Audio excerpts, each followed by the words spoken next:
a great fall. All the king's horses and all the king's men couldn't put Humpty together again.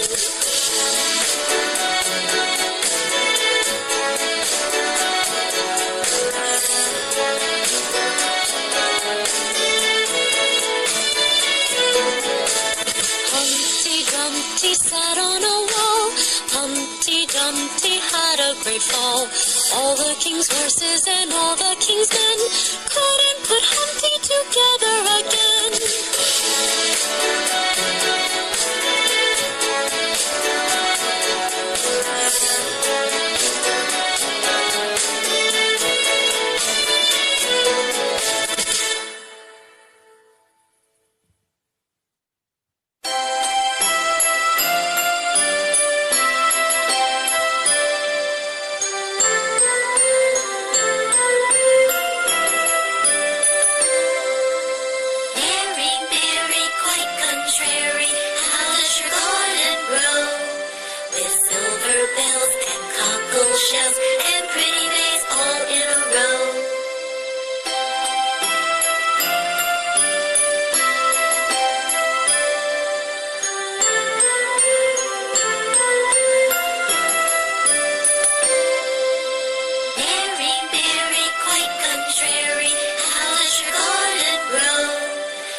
pulled out a plum and said, what a good boy am I.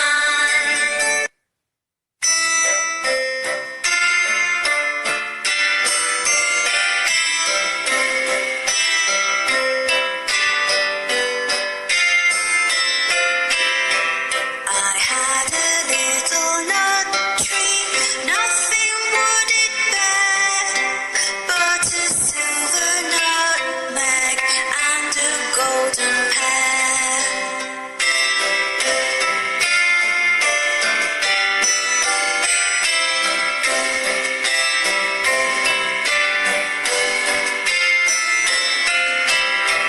The King of Spain's daughter came to visit me, and all for the sake of my little nut tree.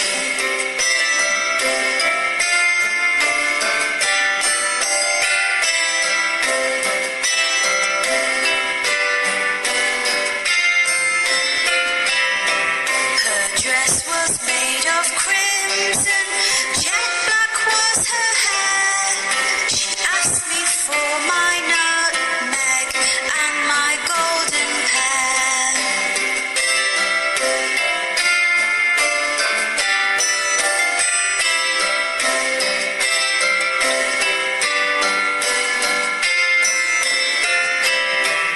I said, so fair a princess never did I see. I'll give you all the fruit from my little nut tree.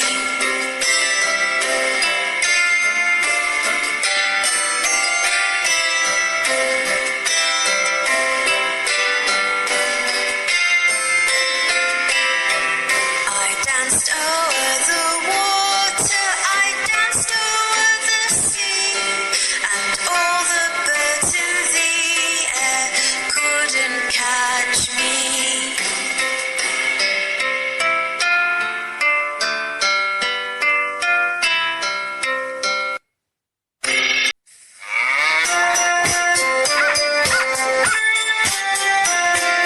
Old MacDonald had a farm, E-I-E-I-O, and on that farm he had a pig, E-I-E-I-O, with an oink oink here and an oink oink there, here an oink, there an oink, everywhere an oink oink. Old MacDonald had a farm, E-I-E-I-O.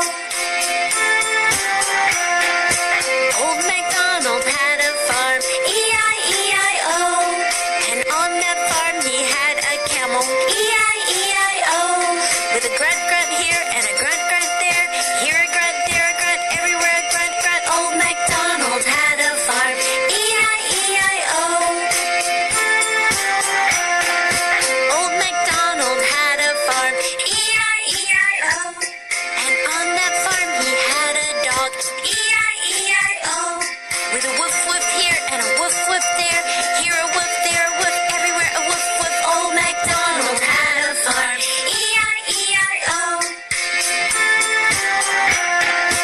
Old MacDonald had a farm, E-I-E-I-O, and on that farm he had a horse, E-I-E-I-O, with a neigh-neigh here and a neigh-neigh there, here a neigh, there a neigh, everywhere a neigh-neigh. Old MacDonald had a farm, E-I-E-I-O.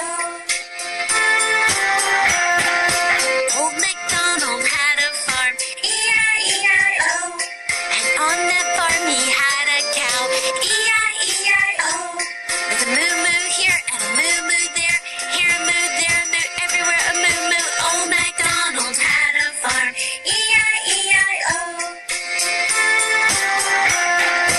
Old MacDonald had a farm, E-I-E-I-O, and on that farm he had a goat, E-I-E-I-O, with a bleat bleat here and a bleat bleat there, here a bleat, there a bleat, everywhere a bleat bleat. Old MacDonald had a farm, E-I-E-I-O.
This is the way we wash our face on a cold and frosty morning.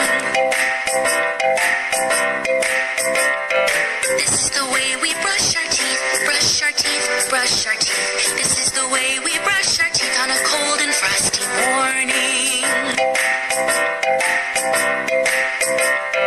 This is the way we wash our hands, wash our hands, wash our hands. This is the way we wash our hands on a cold and frosty morning. This is the way we comb our hair, comb our hair, comb our hair. This is the way we comb our hair on a cold and frosty morning. Here we go round the mulberry bush, the mulberry bush, the mulberry bush. Here we go round the mulberry bush on a cold and frosty morning.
There was once a prince who wished to marry a real princess. So he went on a long journey to find one. But every princess he met did not seem like a real princess. I must find a real princess, he said to himself. I will only marry a real princess. As the prince journeyed home, he was very sad. He told the king and queen that he had met many princesses, but that he could not find a real princess. I have been searching the world for so long to find the princess of my dreams. I haven't liked any of the ones I've met so far. What if I never find the love of my life? This princess was really rude when we went out together. She was far too nosy and kept asking how rich I was. This princess doesn't know any good stories or fables. Life would be really boring with her. Here's the princess from the kingdom next door. You should see her terrible table manners. This princess's yawn is so loud. It's like a foghorn. This princess is from the distant kingdom of 3 nines. She doesn't care how she looks. This one wouldn't stop talking. She wore me out. A real princess would be a bit more reserved. The Danish princess doesn't sing sweetly like a real princess should.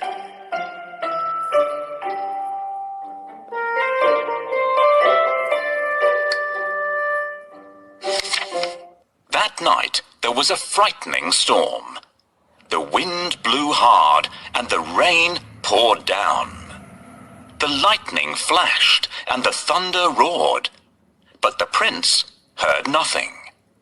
He was fast asleep in his bed. Then, suddenly, above the sound of the raging storm, there was a loud knock at the palace door. Knock, knock, knock. "Who could that be at this time of night?" said the king. "And in such terrible weather," added the queen.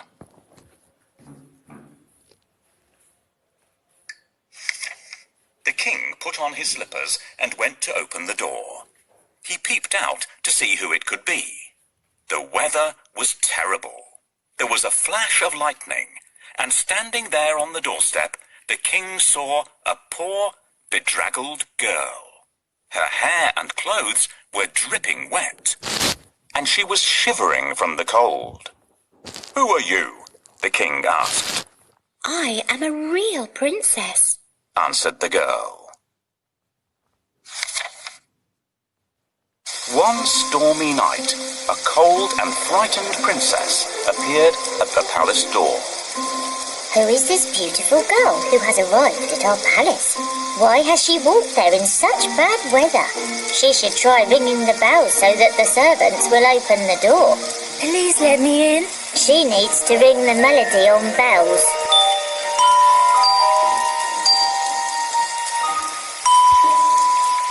No, it doesn't sound like that. Listen to how it really sounds.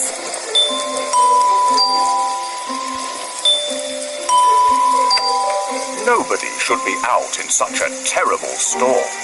"Good evening, Your Majesty. Please may I spend the night in your palace? I'm soaked through." Why not? It's freezing and you're shivering all over. I'm sure you'll catch a cold. "Thank heavens I happened to find the house of such kind and generous people." Do you see what's happened, children? Never wander off on your own, or you'll get lost, just as this young lady did.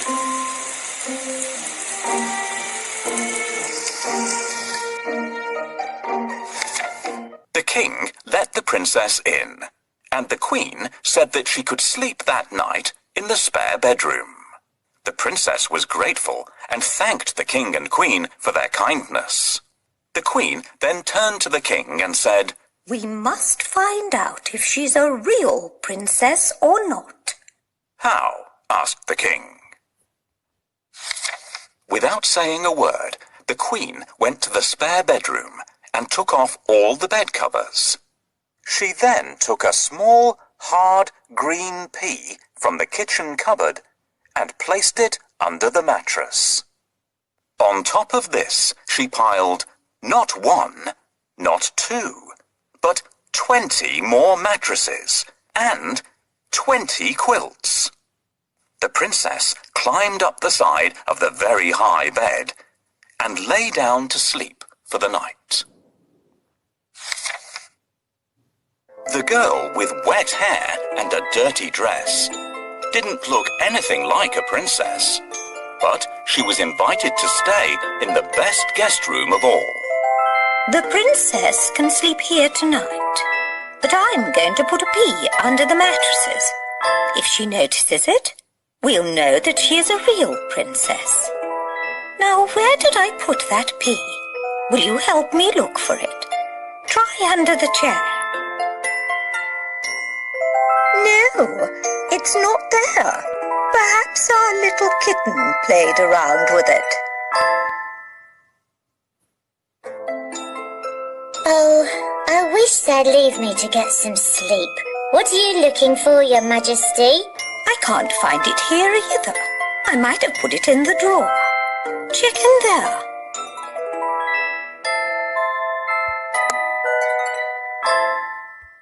Can you help me hide the pea? Tap on the pea and then the bedding.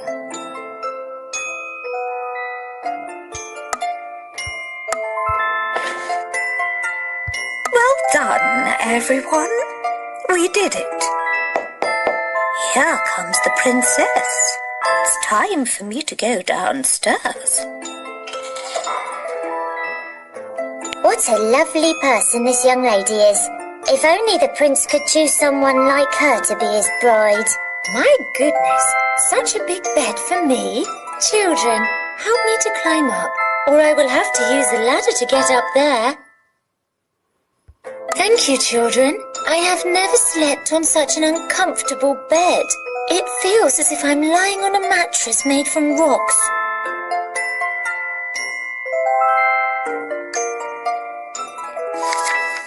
When morning came, they asked her if she had slept well. I did not have a wink of sleep all night, said the tired princess.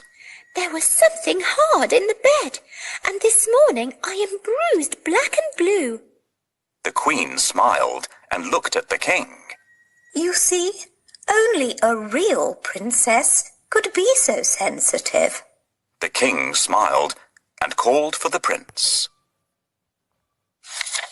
At last, the prince had found his real princess. They were soon married and lived happily ever after. And the pea, it was placed in the museum for all to see.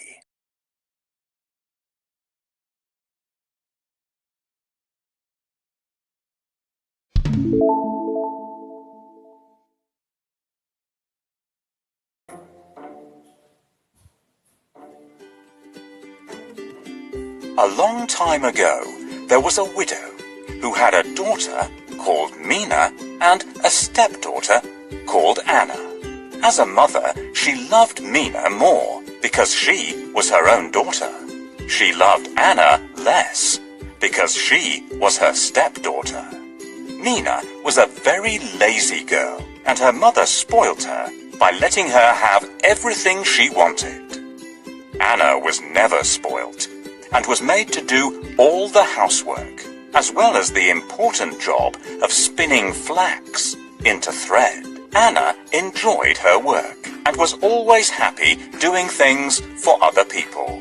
But Mina never ever wanted to help anybody. So Anna grew into a hard-working and helpful young lady, while Mina grew lazy and bad-tempered.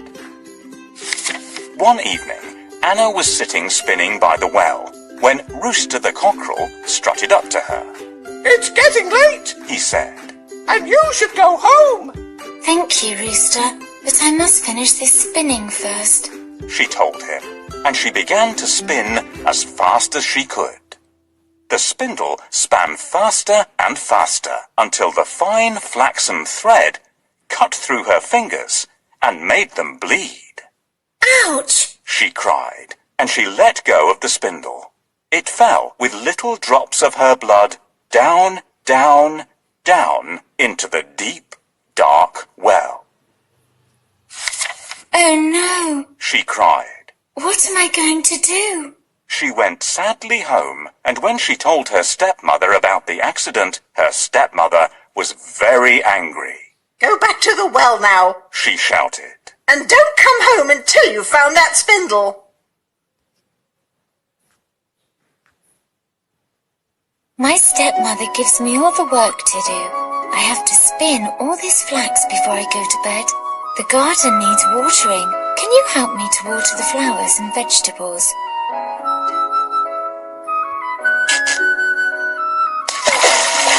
Thank you. Now they will grow big and strong.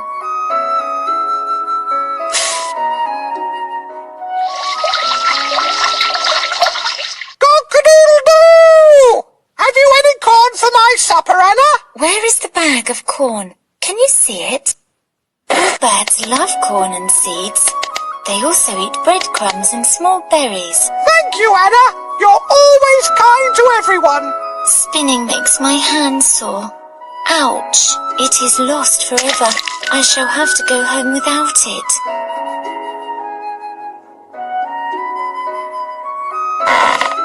You careless girl. Go back to the well now and don't come back until you've found that spindle.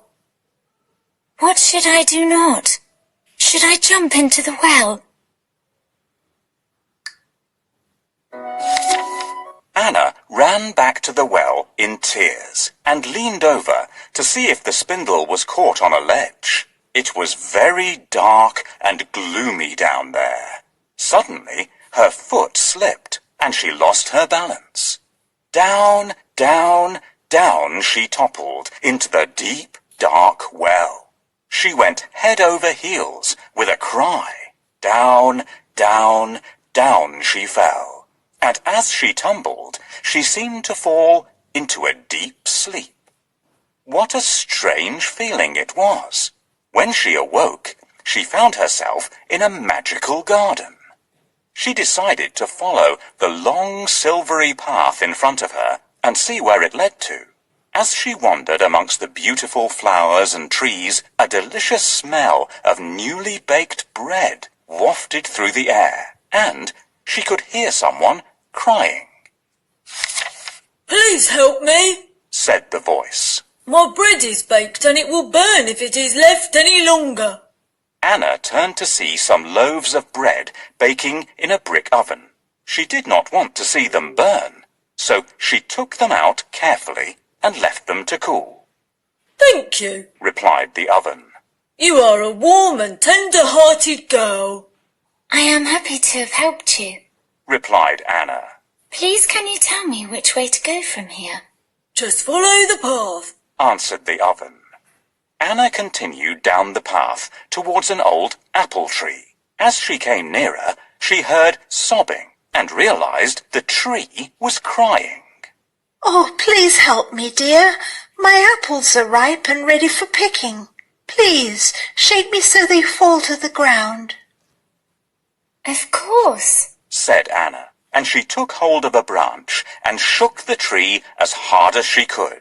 All the apples fell to the ground, and she picked them up gently and put them neatly in a pile. Thank you. Said the tree. You are a kind, sweet girl. I am pleased to have been helpful. She replied politely. I wonder which way now. She said to herself. Just follow the path. Said the apple tree with a smile. My apples are ripe and ready to eat. Why are you so sad? Please shake me so my apples fall. Can you help? Tap the tree so the apples fall off.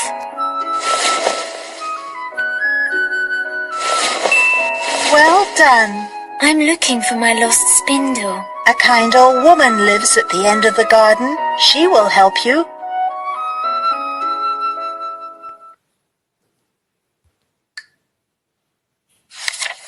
Anna skipped happily down the path until she came to a pretty little cottage that seemed to twinkle in the evening light. as if it was held together with stars. I wonder who lives here, She thought as she took hold of the silver doorbell. She rang it lightly, and the door opened silently.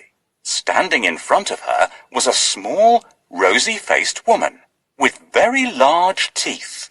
Anna was a little afraid of her, but the woman smiled kindly. My name is Mother Snow, She said. Come in and have some supper with me. You must be tired and hungry. It was true, and Anna was thankful for the warm, baked bread and the sweet, ripe apple that the kind woman gave her.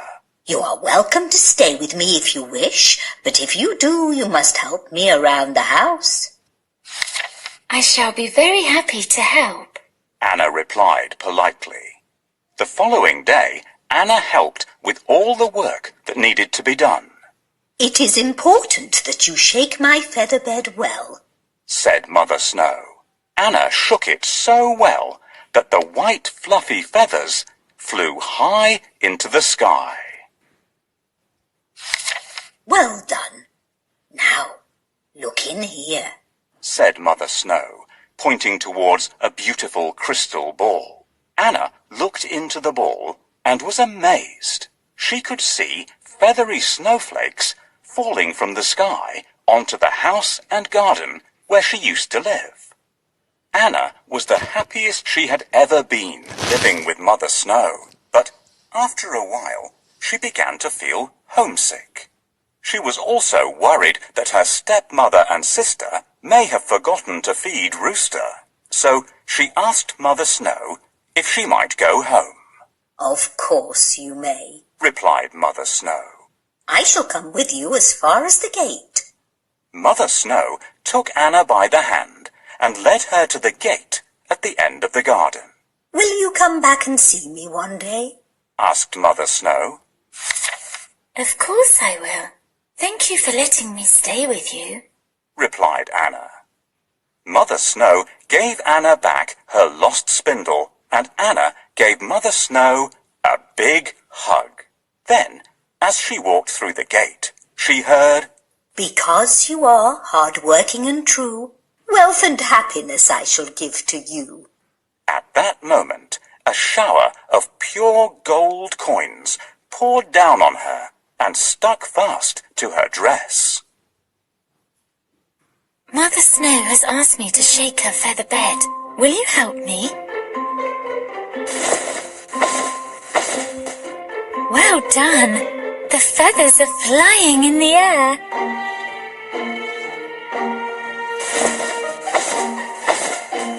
Well done! The feathers are flying in the air. Feathers look like snowflakes. That is a job well done. The feathers are flying high into the sky. Thank you for your kindness, Mother Snow, but I feel a little homesick. Please may I go home? I understand. Here is your spindle, and I'll come with you as far as the gate at the end of the garden. Oh, thank you. You found it and kept it safe for me. What can you see in my treasure chest? Thank you, Mother Snow.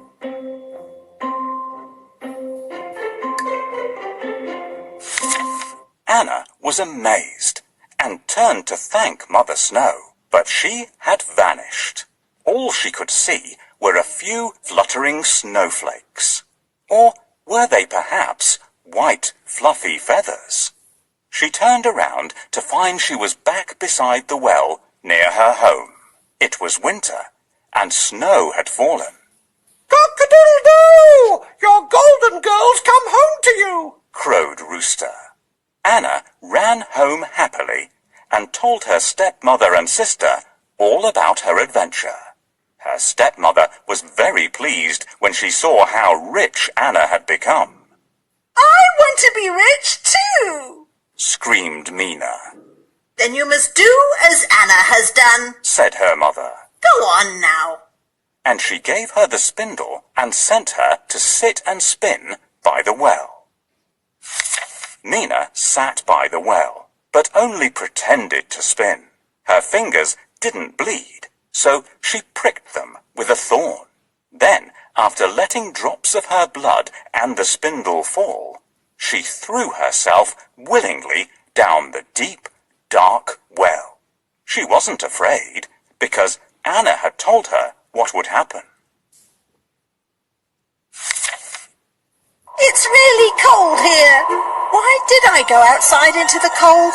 Can you remind me, kids?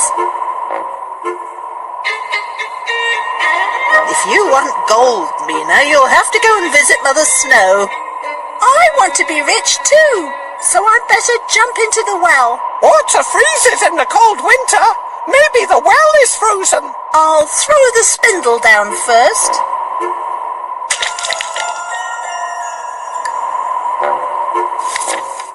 When she awoke, she found herself in the magical garden, and she began to follow the silvery path that led to Mother Snow's cottage. I shall soon have my gold, she said to herself. As she rushed along the path, she could hear someone crying for help. Please help me. My bread is baked and it will burn if it is left any longer. I haven't the time and I can't be bothered to help you, Mina replied, and she rushed on, leaving the bread to burn. The oven called out after her, You are a lazy, hard-hearted girl. Mina raced on down the path to where the apple tree stood sobbing. Oh, please help me, dear. My apples are ripe and ready for picking. Please, shake me so they fall to the ground. But Mina ignored the tree, turned up her nose, and rushed on towards the cottage. I'm in a hurry and I really don't care about your apples, she snorted. The tree sighed, saying, You are a bitter and unkind girl. When at last she reached the cottage, she grabbed the doorbell and rang it loudly. As before, Mother Snow opened the door. I've come to stay with you. Have you bread and an apple ready for my supper? Demanded Mina. I'm afraid not. I have no bread and no apples today, but you may come and stay with me if you wish. But if you do, you must help me around the house. My name is Mother Snow. I know all that. I'll help if I have to, Mina replied rudely. The following day, Mina made an effort and helped with some of the jobs around the house. Mother Snow told her that it was important to shake her feather bed well. Why? Mina asked. To make it snow, replied Mother Snow.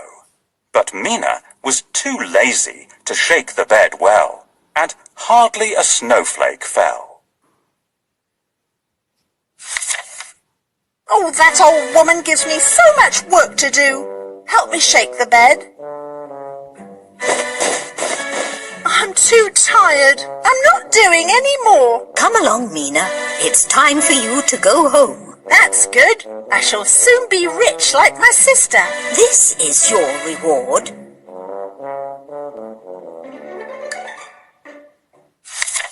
On the second day, Mina hardly helped with any jobs. She never shook the feather bed either, and on the third morning, she didn't even bother to get up.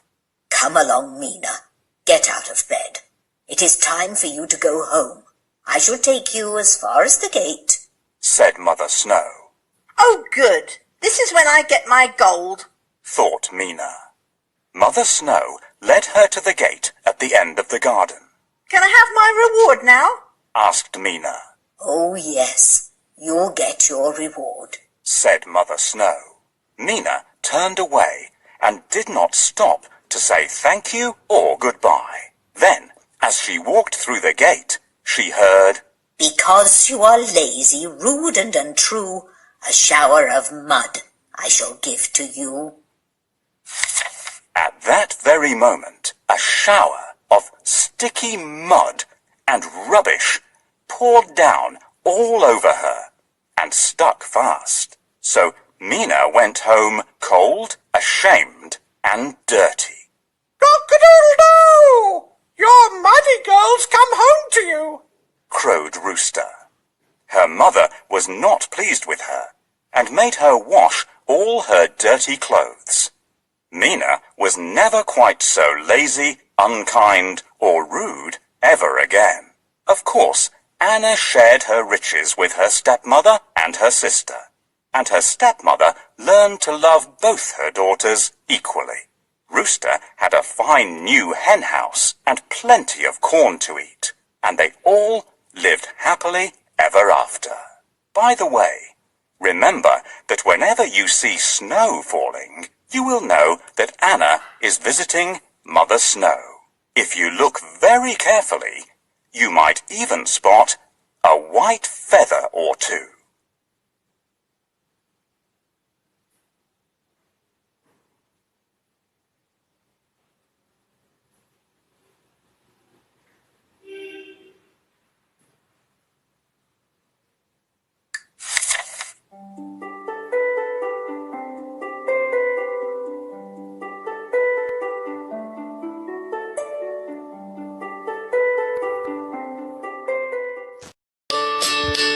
Old MacDonald, E-I-E-I-O, and on that farm he had a cow, E-I-E-I-O, with a moo-moo here and a moo-moo there, here a moo, there a moo, everywhere a moo-moo. Old MacDonald had a farm, E-I-E-I-O. Old MacDonald had a farm, E-I-E-I-O, and on that farm he had a pig, E-I-E-I-O, with an oink oink here and an oink oink there, here an oink, there an oink, everywhere an oink oink. Old MacDonald had a farm, E-I-E-I-O. Old MacDonald had a farm, E-I-E-I-O, and on that farm he had a duck, E-I-E-I-O, with a quack quack here and a quack quack there, here a quack, there a quack, everywhere a quack quack. Old MacDonald had a farm, E-I-E-I-O. Old MacDonald had a farm, E-I-E-I-O, and on that farm he had a dog, E-I-E-I-O, with a woof woof here and a woof woof there, here a woof, there a woof, everywhere a woof woof. Old MacDonald had a farm, E-I-E-I-O. Old MacDonald had a farm, E-I-E-I-O, and on that farm he had a cat, E-I-E-I-O, with a meow meow here and a meow meow there, here a meow meow, everywhere a meow meow. Old MacDonald had a farm, E-I-E-I-O. Hey kids, do you like these videos? Click subscribe channel, like, share my channel for your friends.